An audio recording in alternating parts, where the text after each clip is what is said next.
Senhoras e senhores, sejam muito bem-vindos a mais um Pensamentos, Pitacos e Poesias. No dia de hoje, que é um oferecimento do nosso curso de oratória criativa, cujo encontro vai ser nos dias 11, 12 e 13 de março, às 21 horas, você pode se inscrever em qualquer link que aparecer aí onde você assiste a este podcast ou ouve. No dia de hoje eu vou conversar com o médico, psiquiatra e maior terapeuta de casais do Brasil, Jorge Rodrigues.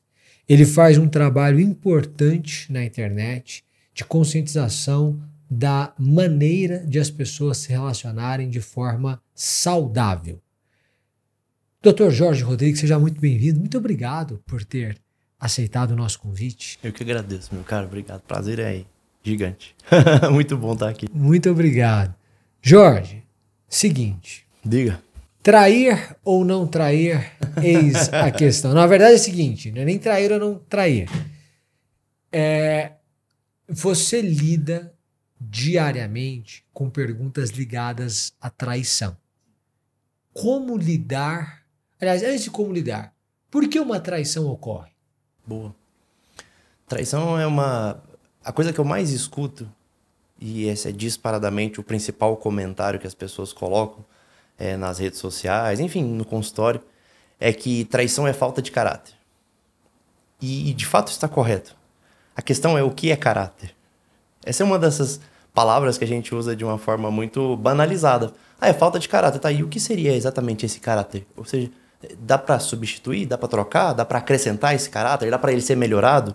O que é caráter? E as pessoas vão tergiversar e não vão conseguir responder. Essa que é a verdade. Na maioria das vezes, o que é caráter? É a questão de valores. Não, valores são valores. O que é caráter? No fundo, o que leva a uma traição, o mau caráter é um destes fatores. Mas tem alguns outros fatores envolvidos. Caráter, se a gente for tentar analisar o cerne dessa questão, eu sempre analiso assim. Sócrates, ele dividia o ser humano ele tricotomizava o ser humano, né? Digamos assim. Ele dizia que ele tinha uma espécie de estômago de bode, um coração de leão e uma cabeça de homem. Essa divisão tripartite, São Paulo passa por ela. Ele chama de corpo, alma e espírito. Tomás de Aquino, já na Idade Média, ele vai dizer que nós temos um inconsciente, uma vontade e uma inteligência. E o próprio Dr. Freud, na modernidade, vai chamar de id, ego e superego. O que eles estão tentando mostrar? Estão dizendo que existe algo em nós que nos puxa para baixo, que é onde estão as nossas disposições da carne, digamos assim. É onde estão as nossas sensações, sentimentos, emoções, tudo aquilo que pode ser traduzido num neurotransmissor, digamos assim. Ou seja, são coisas que nos puxam para baixo. É aquilo que está na nossa formação mais primitiva, está no nosso inconsciente. E existe uma outra parte dentro de nós que é consciente, que é inteligente, que é racional, que racionaliza o processo. E no meio dos dois tem uma vontade que fica tentando se organizar, ora para baixo, ora para cima. É mais ou menos assim, quando a gente vai acordar, o despertador toca de manhã, né? Sei lá, 6 horas da manhã toca o despertador, e aí você abre só meio o olho assim, ainda meio sonolento, e vem um pensamento que você não controla. Um pensamento que fala, eu mereço mais 10 minutos. Esse pensamento, ele brota de algum lugar da qual você não consegue explicar por que ele veio. Às vezes você nem queria ter pensado aquilo, mas ele aparece dentro de você. Mais 10 minutos eu mereço. E aí agora você tem que racionalizar e combater a si mesmo. Fala, não podemos. Mais 10 minutos eu vou atrasar meu café da manhã, não vou conseguir fazer as coisas de manhã da forma como eu deveria, vou chegar atrasado no trabalho, vou tomar uma bronca, vai dar errado. Né? Ou seja, eu preciso racionalizar o processo e combater-me a mim mesmo. Estou de dieta. Estou tentando seguir uma dieta, emagrecer e tudo mais. Chega em casa, tá lá aquela bacia de pão de queijo, quentinho, com café recém-passado. Você olha para aquele negócio e fala assim, eu mereço um pão de queijo. Estou fazendo dieta, estou me esforçando. Esse pensamento, eu mereço, eu quero, eu posso, é um pensamento que brota de um lugar da qual eu não controlo. Ele é do inconsciente. Então ele vem, e aí você precisa racionalizar o processo. Fala, não, mas a gente está de dieta. Se você comer o pão de queijo agora, você vai quebrar uma série de esforços que você vem fazendo. Você vai ficar fraco, você não vai conseguir voltar para a dieta de novo. Ou você vai perder aquele esforço que você fez a manhã toda tentando poupar uma caloria. E aí você consegue fazer a sua vontade e se inclinar à consciência. Por que eu estou falando isso? Porque o inconsciente é exatamente aquilo que vai estar guardado num lugar chamado caráter. E a nossa consciência vai estar guardada num lugar chamado personalidade. É como se caráter é aquilo que é característico qualquer ser humano faria isso, olhando o ser humano como se fosse uma espécie de bicho. Por isso que o que a gente vai olhar aqui seria a antropologia humana. Ou seja, como é que os homens agem? Você já viu aquelas histórias do tipo, de energia masculina, homem é assim, porque o símbolo do homem é assado, porque mulher tem que ser feminina, porque o homem tem que ser masculino. Essas ideias todas, elas fazem sentido, só que sobre uma certa nuance humana, que é essa questão do caráter. Essa parte baixa do ser humano, né? Ou seja, os homens, eles têm um jeito homem de ser, característico, caracterológico.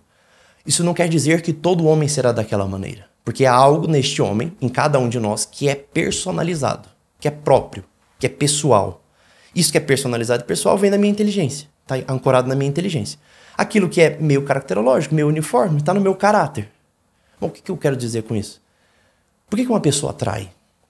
Você imagina que o caráter humano, ele tem várias facetas, ou seja, o inconsciente humano tem várias facetas, ou seja, várias origens. A própria psicologia, ela nasce para tentar analisar esse inconsciente. Só que o fato é, ele tem uma parte mais central, um cerne, onde ele não se altera, e uma parte mais superficial que a gente chama de imaginário. A parte mais central do inconsciente, que é de fato o caráter, ele é formado até mais ou menos os 14 anos de idade. Isso é porque quando a nossa razão ela se solidifica, digamos assim. O que significa que até os 14 anos de idade, a gente vai recebendo informação daquilo que a gente vê e ouve e vai guardando aquilo como um modus operandi possível ao ser humano. A ideia é mais ou menos assim. Você imagina um menino ali com 6 anos de idade e ele tá assistindo o pai ser agressivo com a mãe. Colocar o dedo na cara da mãe e xingá-la e falar alto, grosseiramente. Bom, e aquele menino fica assustado com aquela situação. E aquilo fica gravado dentro dele, no inconsciente. Só que aquilo não vem com o filtro do intelecto. Simplesmente fica como um modus operandi dentro do inconsciente dele.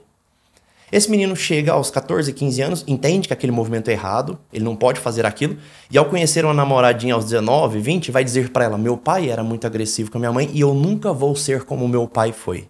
Agora ele está usando a inteligência. Só que dali 3, 4, 5, 6 anos, ele já está casado com aquela moça, está num momento de estresse profundo. Entenda essa questão do estresse, ou seja, é como se algo baixo o puxasse, a carne o puxasse. Está num momento de estresse, de ansiedade, de fome, de raiva, de dor. E aí ele inicia uma discussão com a esposa e ele age exatamente como o pai fazia. O mesmo movimento que o pai fazia de colocar o dedo na cara da esposa e ser grosseiro e agressivo, ele acaba fazendo com a própria esposa. E ela diz, nossa, você disse que você nunca faria o que o teu pai fez e agora você está repetindo os mesmos atos. Mas por que ele está repetindo os mesmos atos? Porque, de fato, o caráter dele foi mal formado. E, nesse momento, ele estava agindo movido por esse caráter. Esse caráter que é onde está esse inconsciente e esse modus operandi não racional das coisas. Sabe? Eu faço uma diferenciação. O nosso inconsciente, ele decide as coisas como se fosse uma foto. E o nosso intelecto decide as coisas como se fosse um filme. Por exemplo... Como assim isso? Como seria isso, né? Vou dar um exemplo bem, assim, pesado, inclusive, que muita gente talvez não compreenda bem, mas acho que é importante. Pornografia. Pornografia é bom ou é ruim? É ótimo, é maravilhoso. Se fosse ruim, ninguém assistia. Então, na foto, é bom. Gera desejo, gera prazer, gera uma certa satisfação, gera dopamina. Então, é bom. Na foto. Mas no filme, quando a gente analisa o filme do que seria a experimentação da pornografia, aquilo pode gerar um vício para a pessoa, vai gerar um desajuste no casamento, vai gerar vai enfraquecer o cara, porque ele começa a desejar coisas que não são dignas de desejo, espiritualmente falando, é um pecado grave, e assim, aquilo vai destruindo a personalidade daquela pessoa. Então, no filme ele é ruim, na foto parece bom, sabe? O pão de queijo, o pudim é bom, pudim é maravilhoso. Se você comer todos os dias, 3 quartos por dia, vai ser horrível, aquilo vai te afundar e vai te destruir. Então, os movimentos do nosso inconsciente, todos eles são movimentos de foto. Sabe aquela ideia que a gente escuta muito isso quando alguém fala que traiu? Como você foi capaz de trocar uma vida inteira ao lado de uma pessoa, anos, uma família, uma carreira construída, uma vida construída, por um momento, sabe, por uma saída, por uma ficada, ou por uma pessoa que você conhece há um mês. Como é que você é capaz de fazer isso? Você percebe que é isso, a pessoa está agindo pelo caráter e não pela inteligência. Não há uma raça. Quando a gente fala inconsciente, fica parecendo que a pessoa não está pensando, não está parando para pensar. Não é isso. Só que ela está mais movida pelos próprios impulsos, pelas próprias paixões, pelas próprias emoções, do que de fato pelo intelecto. Tanto que o movimento da paixão é um movimento próprio da carne. Então, quem trai movido por uma paixão, por uma emoção, não pelo intelecto. Perfeito, perfeito. Até porque, se ele fosse racionalizar, você imagina, qual que é a troca da traição? Eu estou trocando um relacionamento que é sólido, estou trocando uma família, estou trocando um casamento, estou trocando a minha imagem diante da sociedade, estou trocando a minha percepção diante de Deus por um sexo, por uma noite de sexo, por uma pessoa que eu não conheço de verdade, porque eu, sei lá, uma secretária, uma amiga, uma parente, enfim, uma pessoa que eu conheci na academia agora. É uma troca que não faz sentido. Ela só faz sentido na cabeça de quem está experimentando aquilo, porque ela não está movida pela própria inteligência, ela está movida pelos próprios impulsos, está movida por essas emoções baixas, né? No fundo, o erro humano, esses erros, a gente fala assim, erros tolos, quando a gente separa o erro olhando para ele como um pecado, a gente pega os 7 pecados elementares, né? Luxúria, gula, avareza, preguiça, ira, inveja e soberba. Os 4 primeiros são erros propriamente de inconsciente. A gente fala que não são erros de maldade, mas erros de tolice. Então, mas já quem não entende assim. Ou seja, são erros daquela pessoa que ela permitiu que a carne falasse mais alto, que o corpo falasse, que as emoções e os sentimentos e as sensações falassem mais alto. Então, luxúria, gula, avareza e preguiça, em essência, são isso, né? É uma coisa irracional. Eu escuto muito essa frase, fala, por que eu fiz esta burrice? Pessoas que estão arrependidas de uma traição falam isso. Por que eu fiz essa burrice? E é burrice não no sentido de ausência de inteligência, é de não ter utilizado ela. Tá lá, só que ela não foi utilizada. Movido pelo inconsciente. Ira, inveja e soberba já são coisas já do nosso intelecto. É necessário uma elaboração melhor, não é simplesmente uma sensação, né? Por isso que a gente faz essa separação dos 4 pecados mais da carne e os 3 pecados mais da alma. Então, mas aqui não fala, inclusive, que os anjos não seriam capazes de pecar pelos 4 primeiros, só pelos 3 últimos, ira, inveja e soberba. Seriam os pecados dos anjos, né? E o dos animais, os animais seriam, de alguma maneira, ainda que torpemente, obviamente eles não têm alma para isso, mas eles poderiam ter algo de luxúria, algo de gula, algo de avareza e algo de preguiça. A gente consegue perceber isso no reino animal. Alguns desses movimentos que, obviamente, não são pecados, porque eles não têm alma para isso, mas são similares a, sabe, um comportamento de preguiça. Sabe? Você vê um orangotango que tá muito folgado numa árvore, tá engordando. Ele tá preguiçoso, digamos assim, né? Então a gente poderia ver esses movimentos. A ideia, no fundo, é que a traição, não que ela não possa ser um movimento alto. A traição, ela acaba colhendo um pouco desta parte alta também. Ela não é só um movimento baixo, ela não é só um erro de luxúria. A maior parte, sim. A maior parte é um erro de luxúria, um erro de gula, né? Ou seja, é querer para além daquilo que já se tem. Uhum. Mas ela também é um erro de soberba, né? Se achar melhor do que o outro. A traição sempre tem esse quê de sentir-se melhor do que o outro. Ele tem um quê de consciência, mas é pouco, comparativamente. Perfeito. Pô, por que ela acontece? Você diz, como acontece uma traição? Você diz, grosso modo, por uma falta de caráter, que quer dizer pela não utilização da inteligência, por permitir-se ser guiado pela emoção, pela paixão, pelo momento, enfim. Isso é como ela acontece ou por que ela acontece. Uhum. Como impedir que ela aconteça? Perfeito. Se a gente for... São 2 movimentos, né? Se a traição ela acontece embaixo, no estômago, digamos assim, né? Olhando para Sócrates, estômago, coração e cabeça. Se ela acontece em razão do estômago, o que eu posso fazer? Tentar acalmar esse estômago, satisfazê-lo, mas com coisas corretas. Impedir que o coração se incline a esse estômago, que a gente chama de ordenar a vontade. E, sobretudo, criar uma cabeça que floreia-se, que expanda-se, que cresça, digamos assim, que é o que é a personalidade, que ela possa se expandir, digamos assim. Eu faço uma outra comparação simbólica sobre o caráter e a personalidade, como se fosse uma árvore. Você imagina uma semente plantada no solo, é como se fosse a alma humana plantada no solo. Ela começa a crescer a partir do caule. Ou seja, esse caule é o que mais tarde vai dar origem ao tronco da árvore. Esse caule já é o princípio do caráter. Então a pessoa começa a ser criada a partir do próprio caráter dela, do inconsciente que vai sendo formado ali. Inclusive inconsciente hereditário, familiar, consciente cultural. Aqui entra toda a psicologia, todos os inconscientes, assim, todos que foram analisados ao longo do último século, principalmente. Então, forma-se esse caule que mais tarde vai virar o tronco da árvore, que a gente chama de caráter. Tanto que o tronco da árvore, depois que ele está totalmente formado, ele muda muito pouco, né? Ou seja, depois que a pessoa chega aos 14, 15 anos, se eu gosto desse exemplo simbólico, o caráter dela não muda mais. Quer dizer, então, que ela vai ter essas más inclinações pro resto da vida? Pro resto da vida. Uma criança que assistiu pornografia com 7, com 8, com 10 anos, ele vai ter sempre essa má inclinação de busca desse sexo desordenado? Vai ter. Por quanto tempo? Até o fim da vida. Aquilo vai permanecer nela, vai permanecer. As inclinações de luxúria, as inclinações de gula, isso vai ficar? Vai ficar. Se o inconsciente foi mal formado, aquilo não pode ser mais alterado. Mas eu posso ter algo que não seja despertado, digamos Pode assim. ter, sem dúvida. O que a gente diz assim, tanto que as pessoas, e você vai entender isso, talvez você já tenha visto histórias assim, a pessoa passou por anos vivendo bem. Por anos ela é uma pessoa que não olhava para o lado, não procurava outra pessoa, e de repente, num dado momento, algum gatilho despertou aquele inconsciente mal formado, mal forjado. E aí ele acaba agindo de forma má.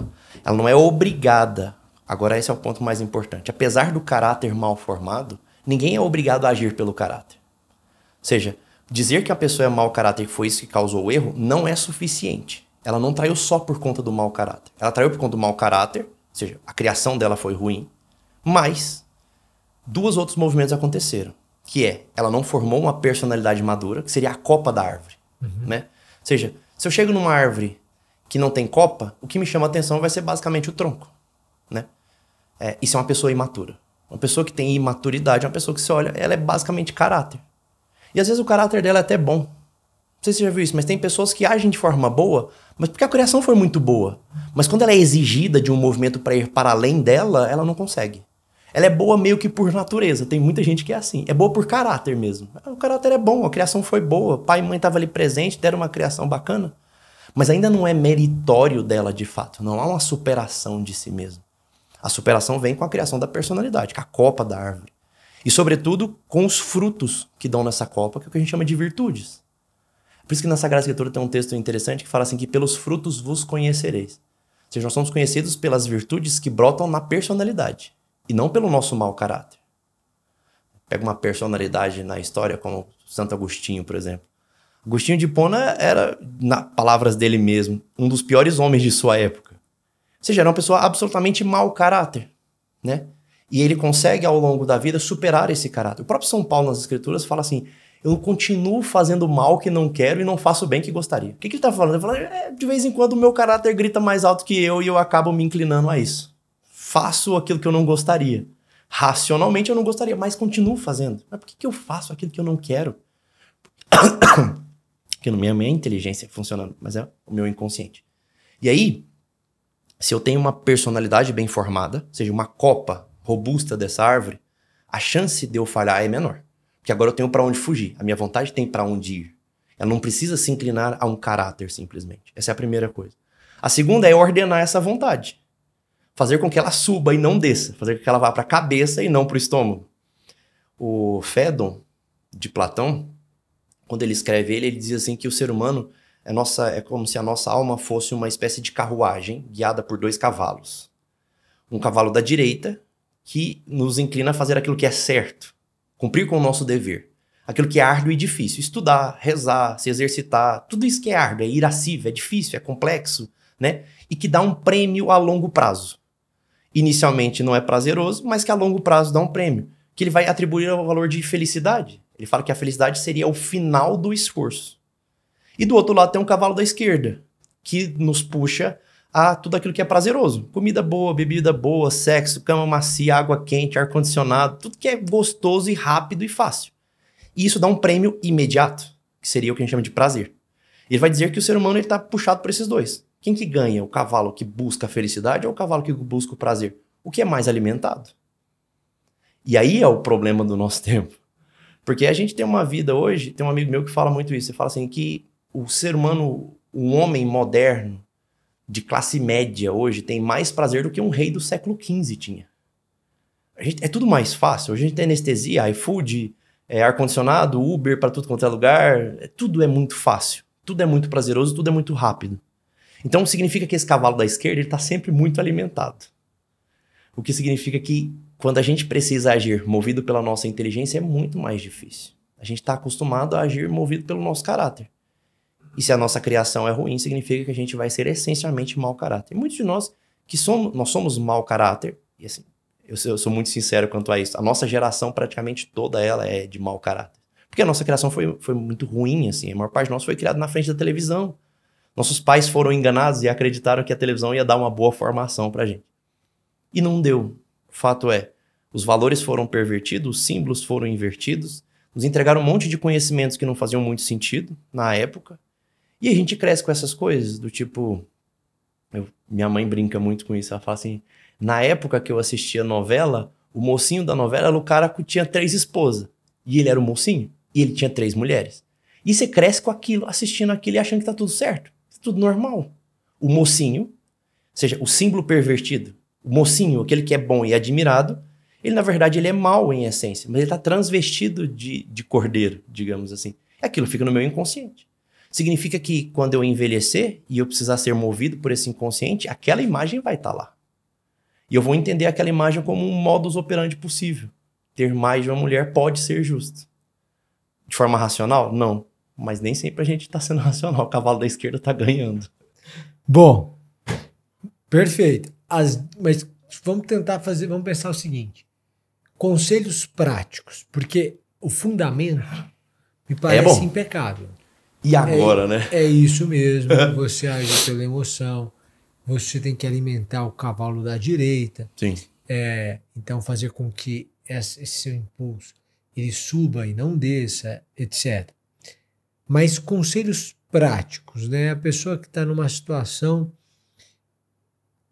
o casamento não vai bem, ela conheceu alguém e ela ainda não cedeu, mas ela se sente inclinada a tanto. Conselhos práticos para evitar a traição. Perfeito. Quando a gente... Eu vou separar assim que vai ficar fácil de entender. Imagina que o amor, ele é uma espécie de sol. Esse amor, ele tá aqui na consciência, na nossa inteligência. Ela é a decisão de amar alguém, fazer alguém feliz e buscar a salvação dessa pessoa. Tá aqui em cima. Só que esse amor, ele é palpável nas dimensões mais baixas, na vontade e no nosso inconsciente. Nessas dimensões mais baixas, ele recebe outros nomes. Aqui seria o afeto, ou paixão, né? E aqui embaixo seria o desejo. Corrigindo de forma prática, o que eu posso fazer para impedir que uma traição aconteça no meu casamento? Aqui em cima, buscar conhecimento e buscar fé são 2 movimentos que vão, de alguma maneira, alicerçar isso. A busca de conhecimento. Quanto mais conhecimento sobre o que é o amor, sobre como lidar bem com o relacionamento, vai ser mais fácil de que isso não aconteça. E a prática da fé, ela puxa o ser humano para cima, né? O falar com o transcendente, o falar com Deus, o orar, o jejuar, isso puxa o ser humano para cima, faz o cavalo da direita ganhar. Então, conhecimento e fé são 2 métricas muito fáceis e práticas.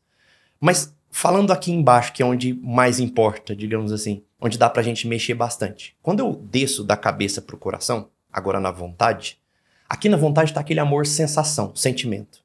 Aí eu pegar na mão e falar, eu te amo. Sabe, é o passeio na beirada do Tejo e você olhar com aquele pôr do sol maravilhoso que eu já estive lá. E você olhar no olho dela e falar assim, eu te amo. E ela fala, eu também te amo. Esse amor é um amor afeto. É um amor sensível, é aquela borboleta no estômago, aquela vontade de estar junto. Esse amor que parte da vontade, que não é o sol, mas é uma espécie, é o brilho do sol, é a luz do sol. A luz do sol é sol, mas não é o sol todo. Esse amor, ele é preservado conforme eu me dou para a pessoa. Teve uma vez que eu fui num podcast e um amigo meu falou assim, eu amo tanto a minha esposa que eu mando flores toda semana. Eu falei, você tá enganado. É por mandar flores toda semana que você a ama cada vez mais.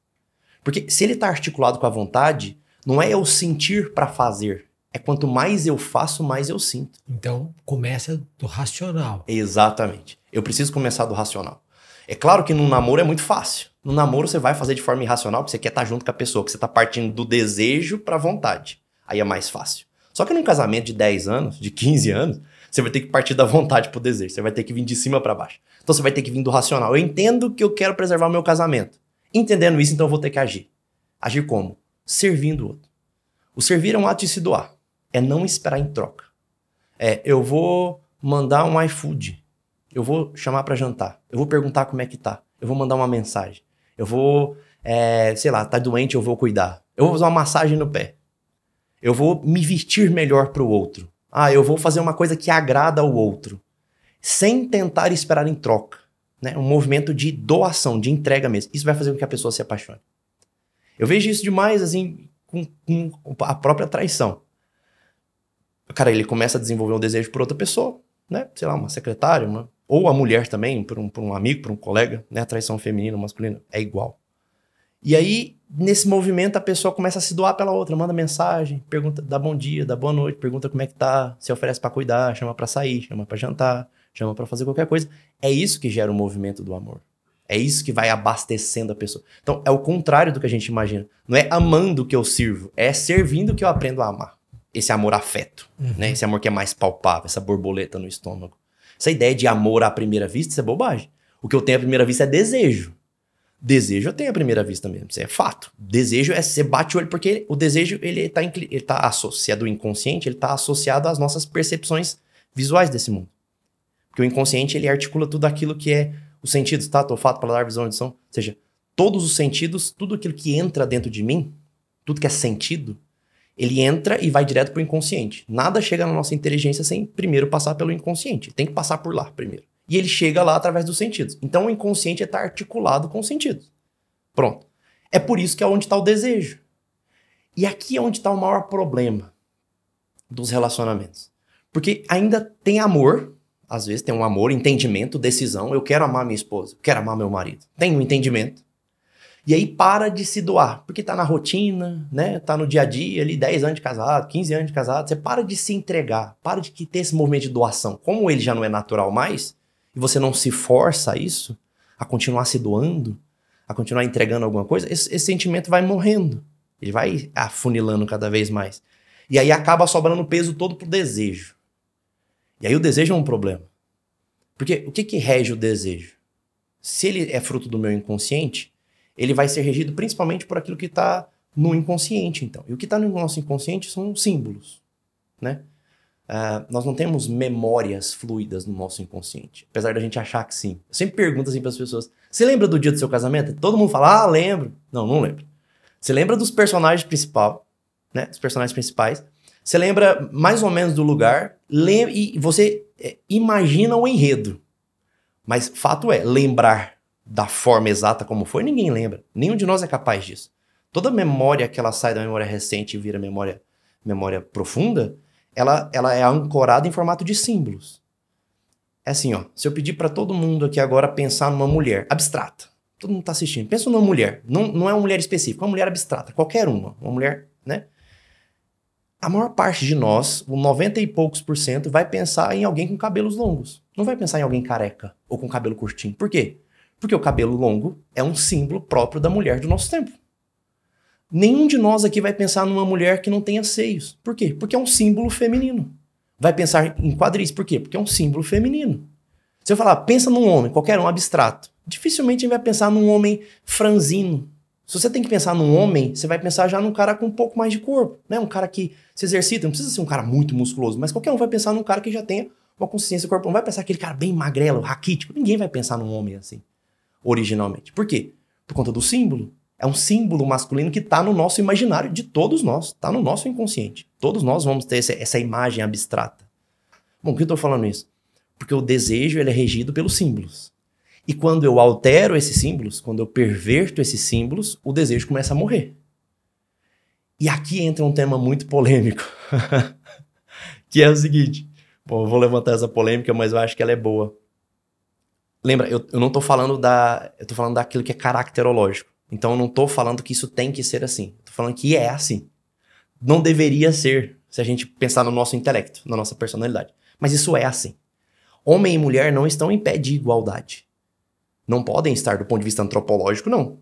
Por quê? Eu estou pensando no homem como sempre foi o homem. Estou pensando no homem das cavernas.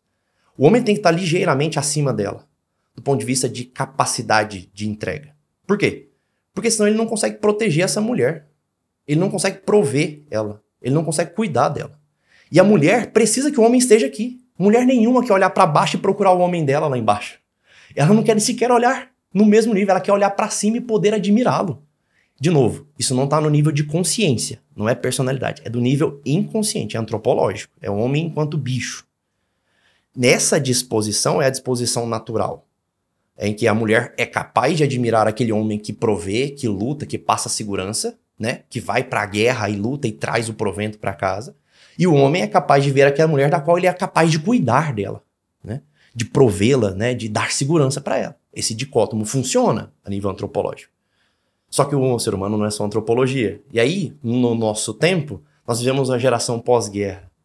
A geração pós-guerra, ela experimenta uma coisa muito estranha, que foi a geração Woodstock, o sexo, drogas e rock and roll, faça amor, não faça guerra. Essa geração, ela destrói essa masculinidade sob certo aspecto. O homem começa a ficar fraco. E esse homem fraco começa a deixar esta mulher, a parceira dele, insegura. E essa mulher fica absolutamente insegura, né? Seriam as nossas mães, as avós de algumas gerações, né? E essas mulheres inseguras de seus maridos que agora eram fracos, queriam fazer sexo e sair pro mundo, ao invés de prover e proteger suas casas, elas tiveram filhos. Tiveram meninos, das quais elas colocaram debaixo da asa, para serem os filhinhos da mamãe e ocupar o lugar de ausência do marido. E tiveram filhas meninas, das quais elas criaram na porrada, para que elas nunca precisassem depender de homem. Todas as mulheres do nosso tempo escutaram essa frase: homem nenhum presta. Homem não vale nada. Seu primeiro marido tem que ser o seu trabalho. Você vai crescer e vai ralar para você nunca precisar depender de homem. Todas as mulheres do nosso tempo escutaram isso. E os homens escutaram: você é o filhinho da mamãe, você é o meu denguinho, você é o meu menino. O que acontece? Esse homem e essa mulher crescem, se conhecem e se casam. E aquela balança antropológica agora está invertida. Porque ele é um meninão caçando uma mãe, ele é um meninão infantil, e essa mulher é um generalzão de brigada, que quer tudo do jeito dela, na hora dela, controladora sobre todos os aspectos. Isso daqui vai minar o desejo. Ainda que a nível de personalidade eles se amem, ainda que a nível de entendimento e vontade eles queiram fazer com que isso dê certo, esse dicótomo antropológico aqui, se eles não tiverem muita maturidade de lidar com ele, vai arruinar o relacionamento. Vai arruinar, não adianta. E aí é onde eu pego a maior parte dos problemas, que eu tenho que começar a tratar os casais daqui, dessa primeira parte, tentar inverter essa balança. É tentar trazer o homem para uma maturidade, ou seja, deixá-lo mais homem, e tentar botar a mulher num padrão de feminilidade, deixá-la mais mulher. Ou seja, ela entender que ela não precisa dar a segurança. Ela precisa buscar segurança. E ele entender que ele não precisa buscar segurança, ele precisa dar a segurança. Se a gente conseguir inverter isso, facilita muito as coisas. Tem uma coisa bem prática que eu uso aqui, que é a galera acha... O Instagram, o pessoal critica muito quando me escuta falando a primeira vez disso e depois começam a aplicar, fala que revolucionou, é como se fosse uma mágica, o negócio funciona. Que é a validação feminina e o reconhecimento masculino. O que é isso? A mulher, para ela fazer com que esse dicótomo se inverta, ela não precisa se rebaixar. Ela só precisa convencer o homem de que ele é melhor do que ele é. Só que geralmente ele não tá lá. Ou seja, ela vai ter que validá-lo numa coisa que ele ainda não tá fazendo. Jorge, mas isso funciona, não é mentir? Sob certo aspecto pode até parecer uma mentira, mas nosso Senhor fez isso com Pedro. Depois que ele desce da barca, Pedro cai aos pés dele e fala: não me toca porque eu sou pecador. Jesus o levanta e fala: não, você é um pescador de homens. Ele não era pescador de homens, ele era um pecador salafrário. Era, assim, pecador mesmo. Só que ele não enxerga só quem Pedro era. Ele vai além e enxerga quem Pedro podia ser. Né? Esse é o olhar amoroso. Quando a mulher consegue fazer isso com o homem, ela transforma o casamento dela. Mesmo.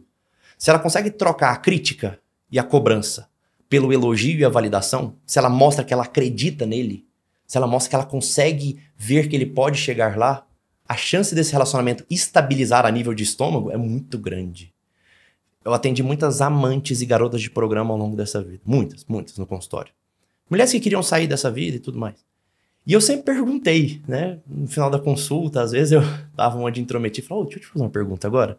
Posso? Pode.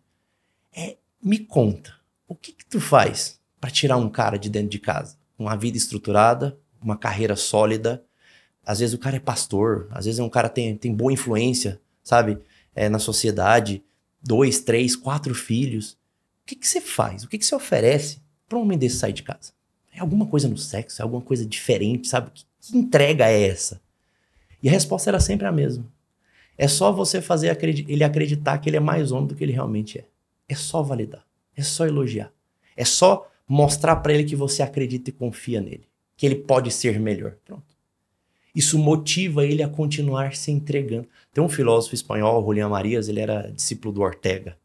E o Julián Marías fala assim que o dia que as mulheres forem capazes de olhar os homens por quem eles podem ser e validá-los e tratá-los nesse sentido, elas vão compreender o que a Sagrada Escritura chama de sabedoria feminina. No fim das contas é mais ou menos isso. É acreditar nele, mesmo que ele não esteja entregando aquilo, sabe? Vou contar um episódio rapidinho só para exemplificar isso, que foi muito bom. Teve uma paciente minha que chegou para mim uma vez, é capaz dela estar assistindo. Ela é muito tua fã, inclusive. E essa paciente uma vez chegou para mim e falou, eu não aguento mais o meu marido, ele é um bom homem, só que ele tem amigos de infância que são terríveis. E os caras querem sair final de semana sim, final de semana não, querem ir pra balada, achando que ainda são jovens.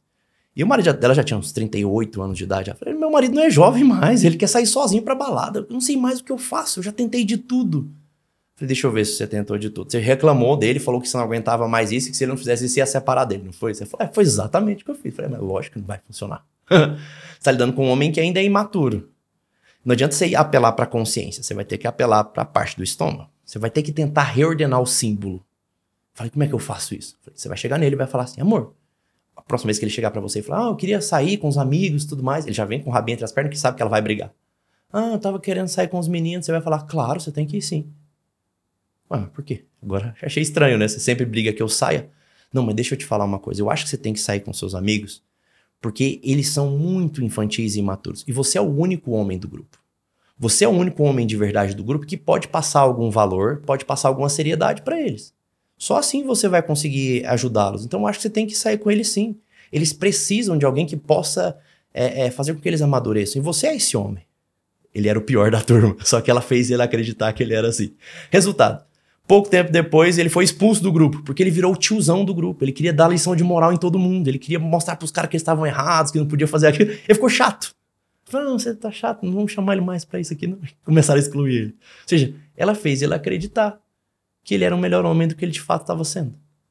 E ele, é como se ela colocasse o sarrafo lá em cima. Então, eu acredito em você. A mulher é a validação. A validação. E o homem? O homem é o reconhecimento. A mulher, se você validar ela, vai dar errado. A mulher, se ela olha no espelho e ela se sente gorda e você chegar pra ela e falar que ela tá magra, ela vai virar a cara pra você e vai ficar brava. Falando que além dela tá gorda, você ainda não olha pra ela direito. Não faça isso. A mulher, ela quer reconhecimento do que ela tá fazendo. Porque o reconhecimento faz ela se sentir segura de que você a percebe. No fundo, a mulher se sente segura no relacionamento no homem. Quando ela percebe que o homem está fazendo a parte dele e olhando pra ela. O homem se sente seguro no relacionamento quando ele se sente seguro de si mesmo e capaz de cuidar dela. Então, essa sensação da segurança é diferente. Tem muita mulher que fala assim pra mim, Jorge, eu nunca dei, me fala assim, oportunidade nenhuma pro meu marido achar que eu tava traindo. E ele é ciumento ao extremo, sabe? Eu não saio pra lugar nenhum, eu me visto de forma muito recatada, eu não dou moral pra ninguém, e meu marido continua extremamente ciumento. Porque a segurança do homem vem dele mesmo. Ele está inseguro em relação a ele. A mulher sente segurança no homem e o homem sente segurança em si próprio. Isso é fato. De novo, movimento de inconsciente.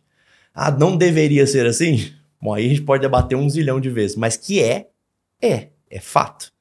E aí, quando o homem ele é capaz de reconhecer o que a mulher está fazendo, ela fala, beleza, ele está fazendo a parte dele e está olhando para mim. Ele está percebendo aquilo que eu sou, quem eu sou de verdade. Ou seja, quando o homem percebe que a mulher está tentando ser uma mãe melhor, está fazendo um curso, alguma coisa assim. É aquela velha máxima da unha e do cabelo. Ele não percebe que eu fiz a unha, ele não percebe que eu fiz o cabelo. A mulher quer esse reconhecimento pelo próprio esforço. O homem quer validação. Ou seja, o homem quer que a mulher o veja melhor do que ele realmente é. A mulher quer que o homem a veja por quem ela está tentando ser, por quem ela está, tentando entregar.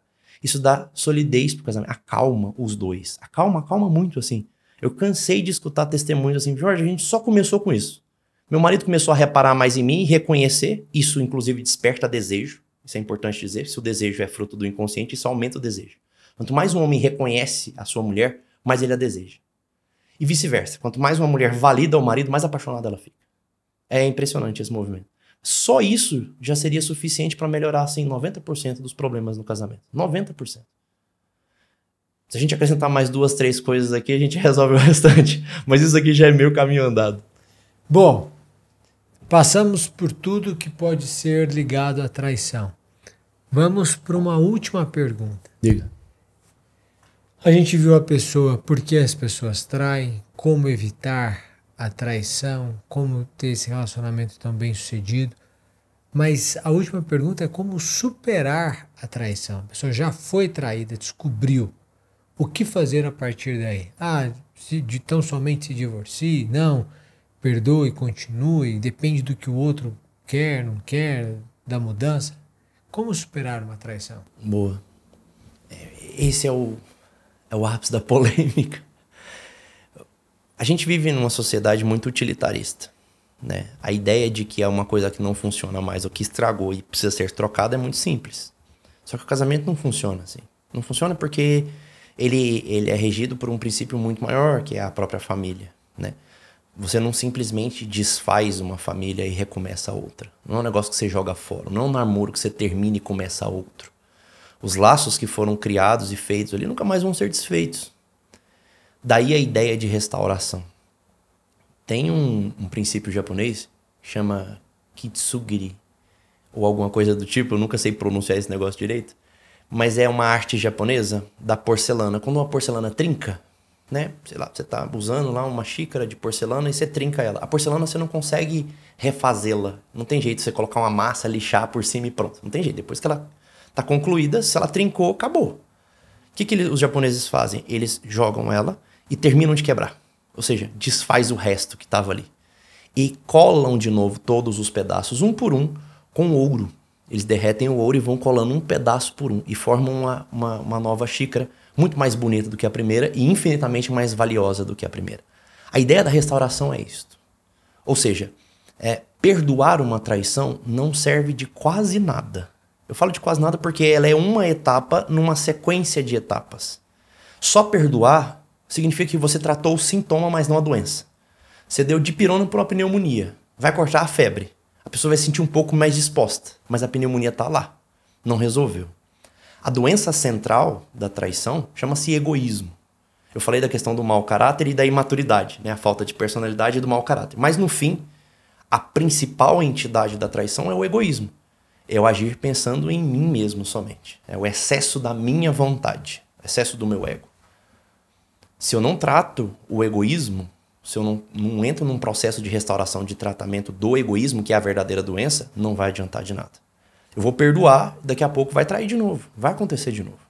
Agora, se eu estou disposto a restaurar, a fazer o passo a passo, o que é esse passo a passo? É tratar a parte do estômago, ajustar esses símbolos, é tratar a parte da vontade, ou seja, tratar o egoísmo servindo o outro, cuidando do outro, melhorando essa rotina de cuidado um com o outro. Aqui entra linguagens do amor, entra a profundidade do diálogo, entra o reordenamento do sexo, entra um monte de coisas.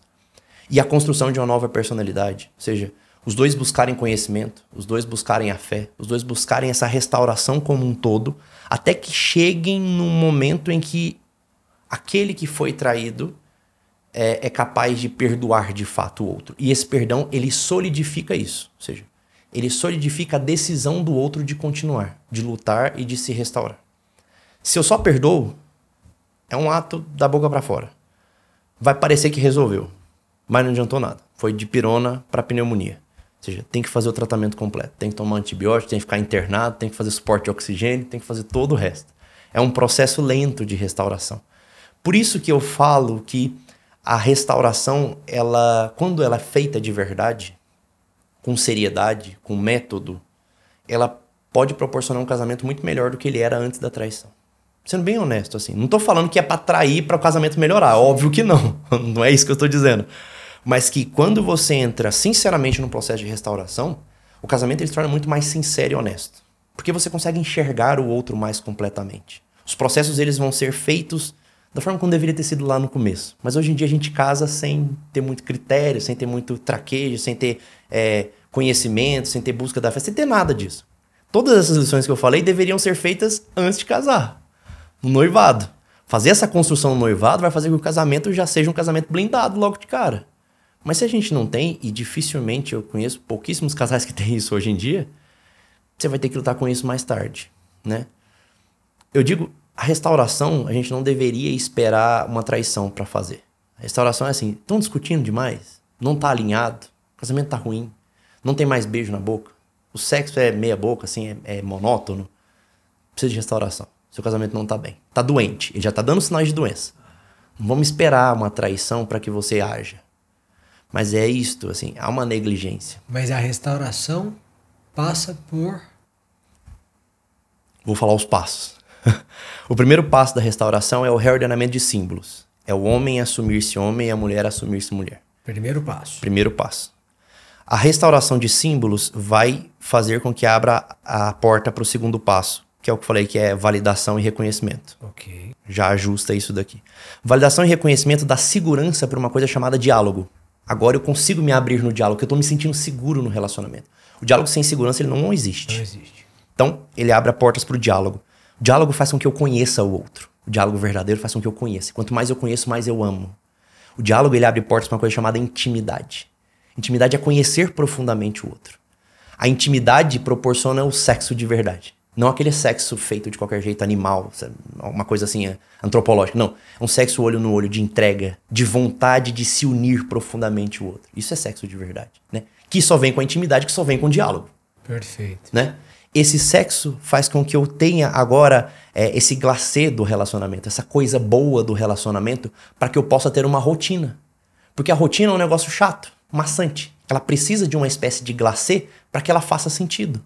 Aquele dia a dia maçante de cuidar de filho, trabalhar, pagar conta, cuidar de filho, trabalhar, pagar conta.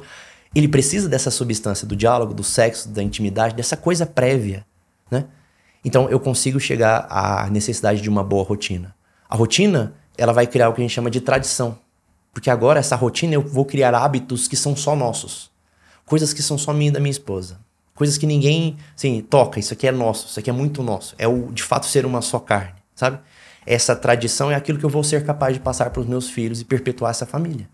Se eu consigo seguir esse processo, esse passo a passo, eu consigo chegar nessa parte da rotina e da tradição, olhar para trás, se houve uma traição, olhar para trás e falar assim, aquilo foi ruim, foi muito difícil, foi péssimo, mas isso deu um sentido novo para o nosso relacionamento. Ou seja, aquilo foi uma queda necessária para que nós pudéssemos ser restaurados. Então, mas lembrando, não é preciso esperar. Exatamente. O ideal é que não aconteça. Mas agora o que aconteceu é tirar um bem de um mal. Quando eu entendi que eu consegui tirar um bem de um mal, é nesse momento onde eu consigo superar aquela imagem da traição. Porque várias pessoas perguntam assim, Jorge, como é que eu esqueço isso agora? Como é que eu elaboro isso na minha cabeça e não paro de pensar nisso? A maior parte das vezes vai demorar. Quando que isso vai fazer sentido? No último capítulo. Quando eu consegui perceber que a minha família hoje é muito melhor. Meu casamento é muito mais sólido e eu consigo entregar muito mais. Eu sou uma pessoa muito mais amorosa e muito menos egoísta. E aí eu achei sentido. Ah, foi por isso que eu caí. Ou foi por isso que o meu marido caiu. Foi por isso que a minha esposa caiu. Foi por isso que isso teve que acontecer. Tirar um bem de um mal. Sabe? Aquela ideia de que tudo compete pro bem daqueles que amam a Deus. Essa é a ideia aqui, né? Agora eu consigo olhar para trás e dar sentido a isso.